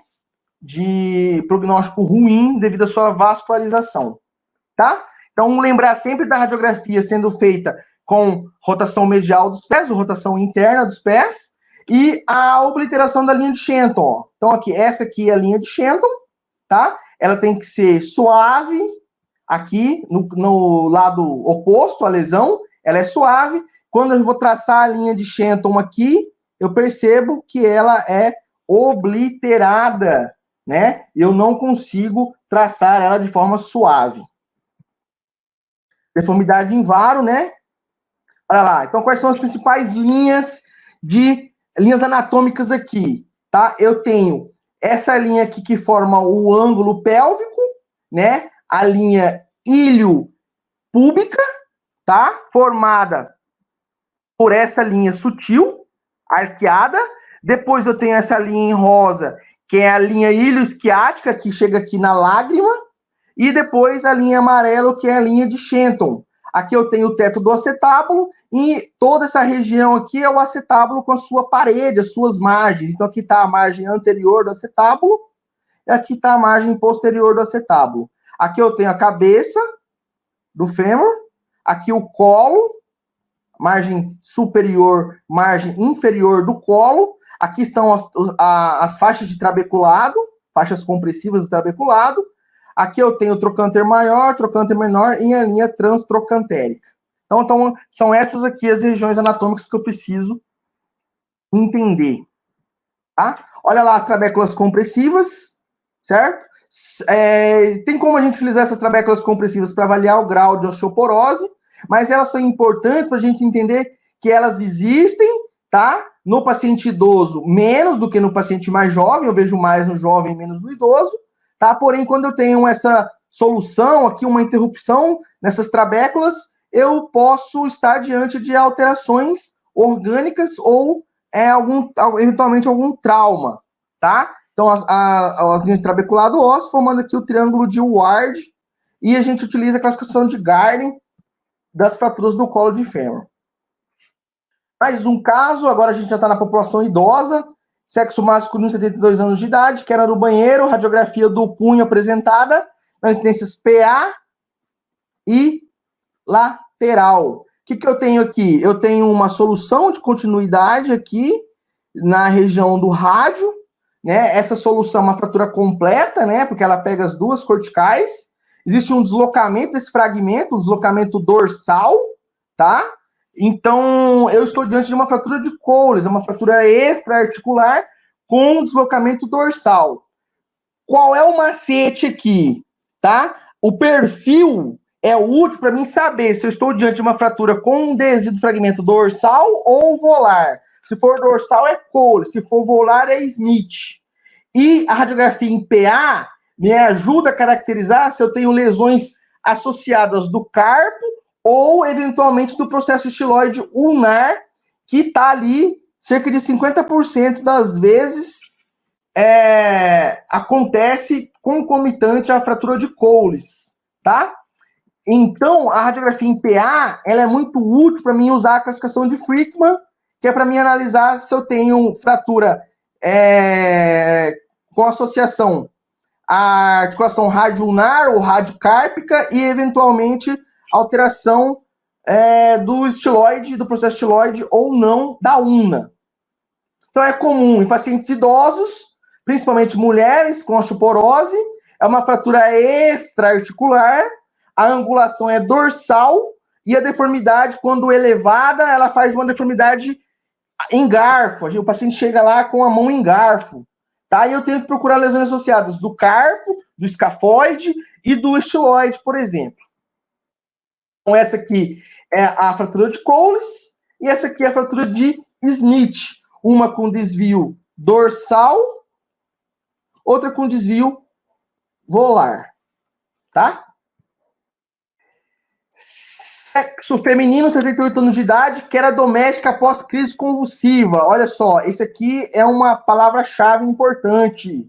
Aí chegou lá no pronto-socorro com uma dor no ombro, tá? Dor, incapacidade de mobilização, certo? Restrição de movimento.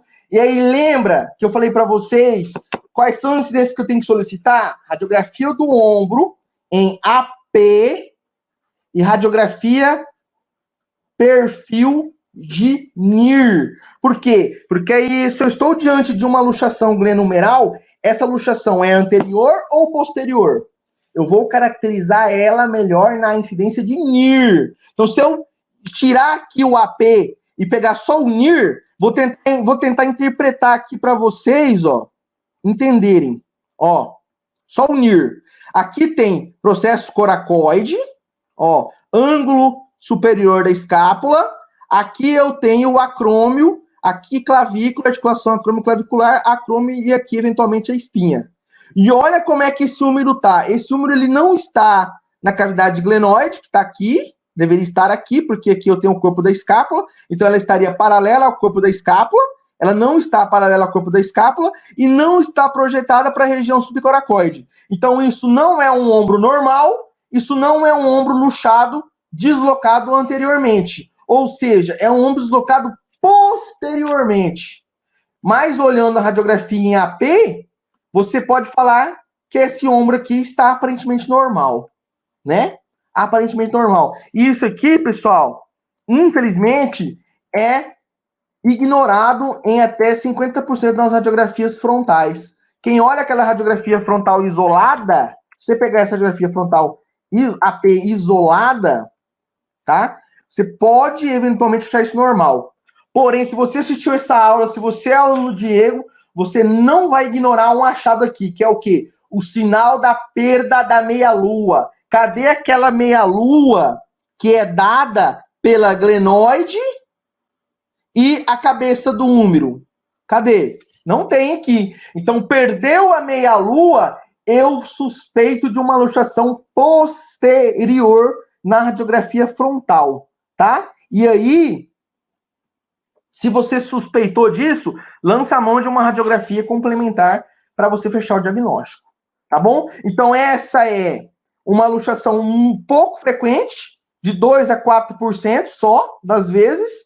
A cabeça humeral é forçada posteriormente, rotação interna, muito comum em pacientes que sofrem crises convulsivas, tá? Então, pensa bem, qual é o tipo de paciente que luxa posterior? Paciente que sofre crise convulsiva e paciente que tomou choque. Então, paciente que foi eletrocutado, tomou choque, ele pode ter luxação, geralmente posterior, bilateral, dos dois ombros, ou aquele paciente que sofreu crise convulsiva. E aí eu tenho que pensar em 2 sinais na radiografia AP. Sinal da lâmpada e sinal da glenoide desnuda. Sinal da glenoide desnuda eu botei para vocês. Agora eu mostro para vocês o sinal da lâmpada, que é o quê? Que é o paciente que faz uma rotação interna e o trocânter maior não é visual, o tubérculo maior não é visualizado. Eu não vejo o tubérculo maior do húmero, tá bom? Então, luxação posterior.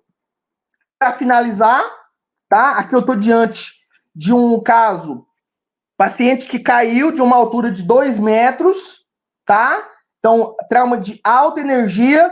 Você já viu nessa aula que você precisa olhar o pé, articulação médio-tarsal. E aqui agora eu vou dar um macete para vocês nunca mais ignorarem os ossos do tarso, tá? E articulação médio-tarsal proximal aqui, que é de Chopper, tá? E a articulação tarso-metatarsica, que é a articulação de Lisfranc. Além do calcâneo e além de lesões associadas à coluna, aos membros inferiores, tá? Então aqui eu estou diante de quê? Eu estou diante de uma lesão de Lisfranc. E como é que eu sei disso? Olha só, existe uma diástase, um afastamento do segundo raio, tá? Do primeiro e segundo meta, com a avulsão de um fragmento, ou seja, a articulação de Lisfranc aqui, ela não está mais estável, tá? Ela está instável. E eu sei disso realizando o quê?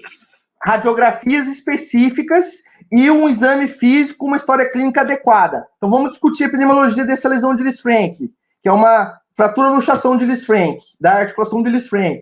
Homens, 2 a 4 para mulher, adulto jovem, queda de alta energia, trauma direto ou indireto, trauma direto quando cai alguma coisa sobre a articulação de Lisfranc, na região do dorso do pé, trauma indireto quando a pessoa cai com flexão plantar, tá, de uma altura. É mais comum trauma indireto. Eu tenho que pensar que acidente de trânsito ocupa a maior parte das lesões, mas eu também tenho lesões práticas esportivas, e essa lesão ela é negligenciada em até 40% do exame inicial. Porém, se você fez o exame físico adequado e você encontrou o sinal da equimose plantar, que é o sinal de Ross, você já suspeita de um paciente com lesão de Lisfranc, tá? Que é a equimose plantar, certo? Fazendo isso, você vai solicitar as radiografias dedicadas, que são as radiografias AP, perfil, com carga e oblíqua, bilateral comparativo. Você vai analisar a articulação de Lisfranc. Lembra o quê? Que a articulação de Lisfranc é a articulação entre os ossos do tarso, tá? As cunhas e cuboide, com os metatarsos. O ligamento de Lisfranc é uma banda forte que liga o cuneiforme medial, é um ligamento interósseo, à base do segundo meta. Então, você vai fazer o quê? Olha lá. Vai analisar essa região aqui. Então, quando eu tenho uma lesão do ligamento de Lisfranc, lembra o ligamento de Lisfranc, liga a parte medial do cuboide, tá? A parte lateral do cuboide medial à base do segundo metatarso. É uma membrana intraóssea, tá? Eu tenho 3 ligamentos aqui, ligamentos dorsal, ligamento volar e ligamento interósseo. O ligamento de Lisfranc é o ligamento interósseo, tá?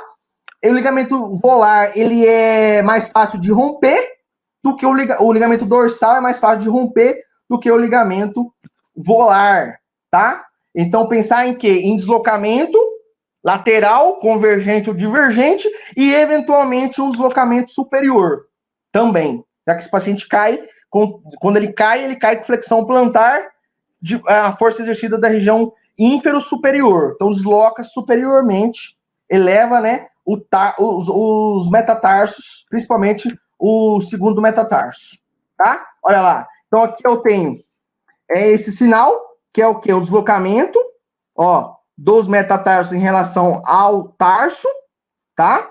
Esse sinal aqui é chamado de sinal step off, e eu também posso ter o flex sign, que é o quê? Que é o sinal da mancha, que é uma avulsão de um fragmento. Esse fragmento geralmente é da base do segundo metatarso. Então eu tenho que avaliar criteriosamente o alinhamento das cunhas. Então, qual é o alinhamento adequado aqui, tá? O alinhamento do primeiro metatarso com o cuneiforme medial, o alinhamento do segundo meta com o cuneiforme intermédio, que então eu percebo que ele não está alinhado, ó, com a sua margem medial, não está alinhado, tá? E na oblíqua eu avalio o alinhamento do terceiro metatarso com o cuneiforme lateral e o quarto e o quinto com o cuboide, tá? Isso que eu avalio. Então, um macetinho aqui para vocês nunca mais esquecerem.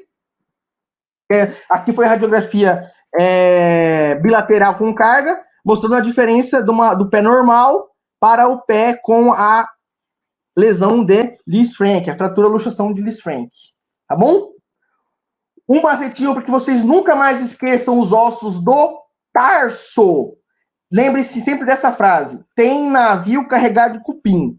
Da proximal para distal. Então, tem o talos. N de navio é o navicular. Cascudo são os cuneiformes, cuneiforme medial, intermédio e lateral, e novamente de proximal para distal, eu estou falando do carregado, que é o calcânio, de cupim, que é o cuboide. Então, lembrar sempre dessa frase, é um mnemônico, tem navio carregado de cupim. Talos navicular, os cuneiformes, o calcânio e o cuboide, tá? Para a gente poder lembrar dos ossos do tarso. Por fim, obrigado pela atenção de todos. Espero que tenham gostado da aula. E fica aqui o meu pedido para que vocês se inscrevam no meu canal no YouTube, o canal Rádio Intensivo. Esse é o meu e-mail de contato, junto à Universidade do Estado de Mato Grosso. E essas são as minhas referências de aula que eu posso passar depois para cada um de vocês. Obrigado e abraço a todos. Professor, muito obrigado pela aula, foi excelente.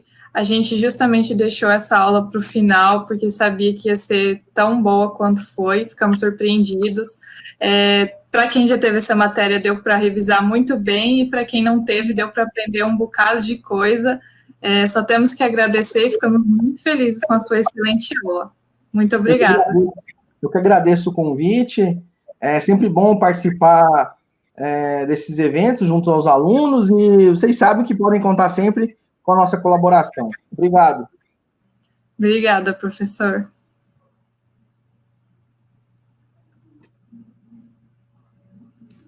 Bom, pessoal, agora eu acho que a gente já vai falar a palavra-chave.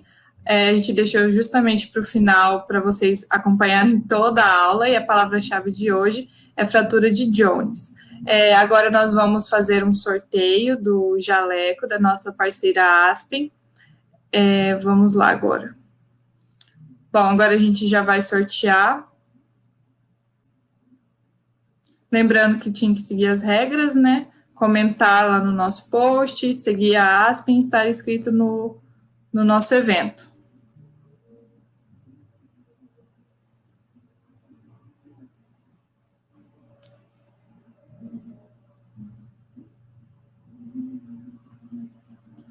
O ganhador foi Caio Figueira. Parabéns, Caio. A gente está checando se você cumpriu todas as regras. E se você cumpriu, parabéns. Bom, pessoal, então foi isso. Nosso simpósio hoje terminou. Estamos muito felizes com todas as aulas que ocorreram. Estamos muito felizes também com a participação de todos. E nós vamos enviar, assim que terminar essa transmissão, um e-mail com o link de um formulário. Também vamos já colocar aqui no chat do YouTube. Só um minutinho que a organização vai colocar, mas aí vocês preencham esse formulário com pelo menos 4 das 5 palavras-chave, lembrando que a palavra-chave de hoje é fratura de Jones. E é isso, pessoal, nós só temos que agradecer. Eu, em especial, gostaria de agradecer a todos aqueles que ajudaram, que eu falei já no início, e esperamos em breve fazer um outro simpósio e contar com a colaboração de todos.